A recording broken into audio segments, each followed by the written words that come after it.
Yes, good morning. Another video today. This time I wanted to focus on something that I've spoken about before, but not in depth.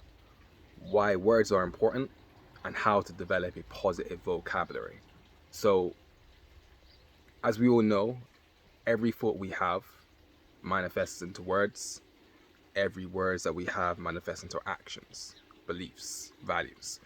And we have to always be careful with how we use words and what we're using to describe ourselves, our day-to-day routines, our lifestyle, our just our journey essentially. And I've always kind of thought from before, it's like, you can't say I can't, or you can't say never, or the words that usually kind of go around um the usual things of negativity and so on. However, it's not always true, because sometimes even if you just only say positive words, um, if there's no real feeling behind it, you're not really telling yourself the truth to how you actually feel in that moment. So how do we, how do we become more aware of the words we're using? How do we reframe them? Um, because I'm a book guy and I like to go into books and how to understand through research of people who write good books, bestsellers, and so on. In the book Subtle Art of Not Giving a Fuck, the author speaks about how every negative experience always has a positive experience. So, in other words, um, this one, when we have a negative experience, a feeling, the only way we can find the positive outcome is by actually going into the negative experience. And this is difficult for some people because, normally we don't want to go into it. We just want to stay positive and stay positive and stay positive. But the problem is sometimes positivity can be seen as avoidance.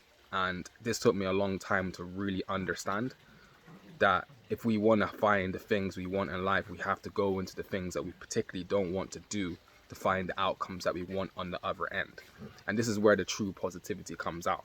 So, going back to the whole thing I was saying about words, some words that you may need to change may be down to how you perceive the outcome. You know what I'm trying to say? So, for instance, me personally, I'm realizing that anytime I find that I'm using the words I need, I'm very quick of how I'm seeing that outcome. Because do I really need it?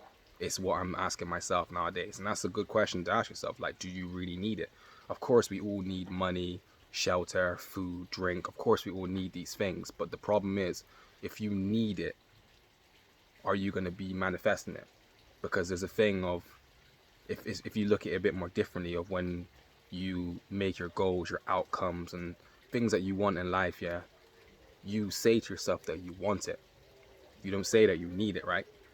So try it. Try it with yourself. Try it with examining what your needs are and recognizing what your wants are, because your wants are going to make a massive difference. If you want something, you're most likely going to have it because you're calm, you're collective, you've said to yourself that this is what I want, and it's going to come to you as you um go into it.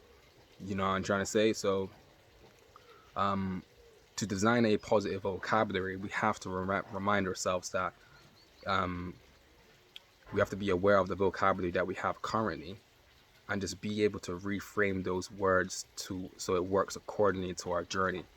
Me personally, like I said, it's words like I need. I don't need as much things as much as I thought I did. I know I want things, but I know without it, I'm still gonna have it because I said I want it. You know what I'm trying to say? So just try to be more careful with the words you're using, because like I said, words do manifest. And if you can also remember the quote I was saying to you about with Subtle Art of Not Giving a Fuck, where he says every negative experience leads into a positive outcome or positive experience, and every positive experience leads to a negative outcome through avoidance. So yeah, I hope it was helpful, useful. Have a great day. Change the routine. Let's go.